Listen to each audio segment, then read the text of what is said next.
Happy Sunday and good morning friends. இன்றைக்கி சண்டேன்றனால லேட்டாக தான் எழுந்திருக்கோம். பாருங்கள், வீட்டுக்குள்ளே வெயில் வந்து எட்டி பார்க்குற வரைக்கும் தூங்கிட்டு இப்போ தான் எழுந்திரிச்சிருக்கோம். ரொம்ப லேட்டாக எழுந்திரிச்சோம். சண்டேனால யூஸ்வலாக எல்லாருமே லேட்டாக எழுந்திருக்கிறது தானே. ஸோ கிச்சனுக்குள்ளே வந்து பார்த்தா எல்லாம் அப்படி அப்படியே கிடந்துச்சு. ஸோ காலையில் ஃபர்ஸ்ட்டு நம்ம ஒரு காஃபியை போட்டு குடிச்சிக்கலாம், அதுக்கப்புறமா பாத்திரம் கழுவுறது, துணி துவைக்கிறது, குளிக்கிறதெல்லாம் பார்த்துக்கலான்னு சொல்லிட்டு ஃபர்ஸ்ட்டு ஒரு டீ எடுத்துக்கிட்டேன். ஆக்சுவலி மார்னிங் எப்போவுமே அரிசி ஊற வச்சுட்டு டீ போட்டேன். பட் எப்போவுமே நம்ம நெல்லிக்காய் ஜூஸ் தான் எடுத்துப்போம். பட் இன்றைக்கி என்ன பண்ணேன்னா ரொம்ப டயர்டாக ஃபீல் ஆச்சு. ஸோ கொஞ்சம் ஆக்டிவாக இருக்கிறதுக்கு வீட்டில் நிறைய வேலை இருந்துச்சு இல்லையா. இருந்தாலும் இல்லைனாலும் யூஸ்வலாகவே எல்லாருமே மேக்ஸிமம் பேர் டீ எடுத்துப்போம். ஸோ எல்லாமே க்ளீன் பண்ணிகிட்டு இருந்தேன்.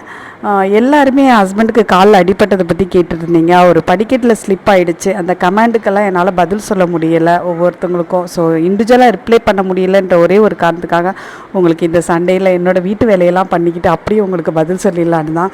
அதில் ஸ்லிப் ஆனதுனால அவருக்கு கொஞ்சம் சுளுக்காயிடுச்சு. ஸோ அதனால் கட்டு போட்டிருக்காரு. வேறு ஒன்றும் இல்லை, பயப்படுற மாதிரி இல்லை. சும்மா ஃபன்னியாக தான் அந்த வீடியோ போட்டிருந்தேன். அதுக்காக நீங்கள் யாரும் டென்ஷன் ஆக வேணாம். இதில் என்ன சொல்கிறது, கஷ்டம் தான் யாருக்காக இருந்தாலும். ஹஸ்பண்டுக்கு அடி போட்டிருக்கு, அதெல்லாம் வெளியே காட்டிக்காமல் ஜஸ்ட் ஒரு ஃபன்னிக்காக வீடியோ போட்டிருந்தேன்.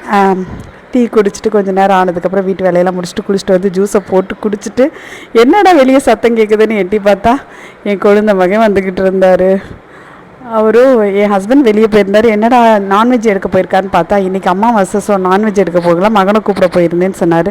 ஸோ அவருக்கு ஜூஸை கொடுத்துட்டு அப்படியே என் மகனும் கொஞ்சோண்டு குடிச்சு பார்த்தா. அந்த ஜூஸை பார்த்தோன்னா ஆசையாக ஓடி வந்தான். குடிச்சு பார்த்தா அந்த நெல்லிக்காய் ஜூஸ் கசப்பாக இருந்தாலும் அதை குடிக்கிறான். நாங்கள் ஐஸ் யூஸ் பண்ண மாட்டோம், அதனால் குழந்தைக்கு கொடுத்தோம். ஹெல்த்தியான ஜூஸ் தானே அப்படின்னு சொல்லிட்டு அப்புறம் அவனோட ஃபேவரட் கேசரி சாப்பிட்டான். சாப்பிட்டுட்டு இன்றைக்கி நம்ம வீட்டில் மார்னிங் டிஃபன் என்னென்னு பார்த்தீங்கன்னா ப்ரெட் ஆம்லேட்டு தாங்க. இன்றைக்கி சண்டே அது லேட்டாக எழுந்துச்சனால ப்ரெட் ஆம்லேட்டு தான் சிம்பிளாக பண்ணிடலாம் அப்படி சொல்லிட்டு ப்ரெட் ஆம்லேட் போட்டுட்டு நாங்கள் 3 பேருமே சாப்பிட்டோம். இன்றைக்கி லன்ச் எல்லாம் ப்ரிப்பேர் பண்ணதெல்லாம் காட்ட முடியலை வீடியோவில்.